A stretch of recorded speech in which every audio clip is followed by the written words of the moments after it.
2024 টি-20 world কাপে বাংলাদেশ কি group পর্ব পার হতে পারবে, নাকি গ্রুপ পর্ব থেকেই বাংলাদেশ বাদ হয়ে যাবে? টি-20 ওয়ার্ল্ড কাপের জন্য বাংলাদেশের যে 15 সদস্যের দল ঘোষণা হয়েছে, সেই দলের ক্যাপ্টেন লর্ড অ্যাসোসিয়েশনের চেয়ারম্যান নাজমুল হোসেন শান্ত।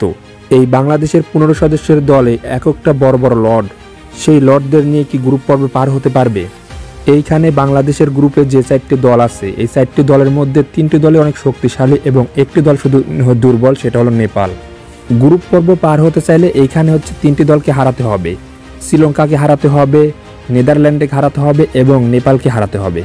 এই 3টি দলকে যদি হারাতে পারে তাহলে বাংলাদেশ খুব সহজেই গ্রুপ পর্ব পার হতে পারবে।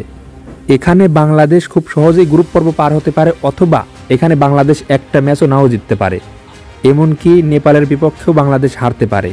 তো এখন আসি কিভাবে বাংলাদেশ সহজেই গ্রুপ পর্ব পার হতে পারবে।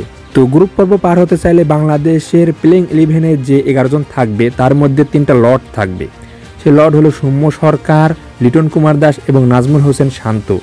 এই 3 লর্ডের মধ্যে প্রতিটা ম্যাচে যে কোনো একটা লর্ডের জ্বলে উঠতে হবে।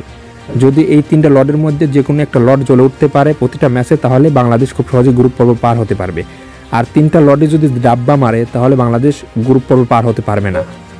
1-2টি ম্যাচ হয়তো বাংলাদেশ জিততে পারে, কিন্তু গ্রুপ পর্ব পার হতে পারবে না। যদি গ্রুপ পর্ব পার হতে চায় তাহলে এই 3টা লর্ডের মধ্যে যে কোনো একটা লর্ডের জ্বলে উঠতে হবে। যদি জ্বলে উঠতে না পারে তাহলে বাংলাদেশের ভরাডুবি। তো আমার এই কথার সাথে কি আপনারা একমত? যদি আপনারা একমত হয়ে থাকেন তাহলে অবশ্যই কমেন্ট করে জানাবেন। আর যদি আমার এই কথার সাথে আপনারা একমত নাও হয়ে থাকেন তাহলে আপনার মতামত অবশ্যই কমেন্টে জানাবেন। আর আপনি যদি সকল ধরনের খেলাধুলার আপডেট জানতে চান তাহলে অবশ্যই আমাদের কিক বিডি স্পোর্টস চ্যানেলটি সাবস্ক্রাইব করে পাশে থাকবেন। ধন্যবাদ সবাইকে।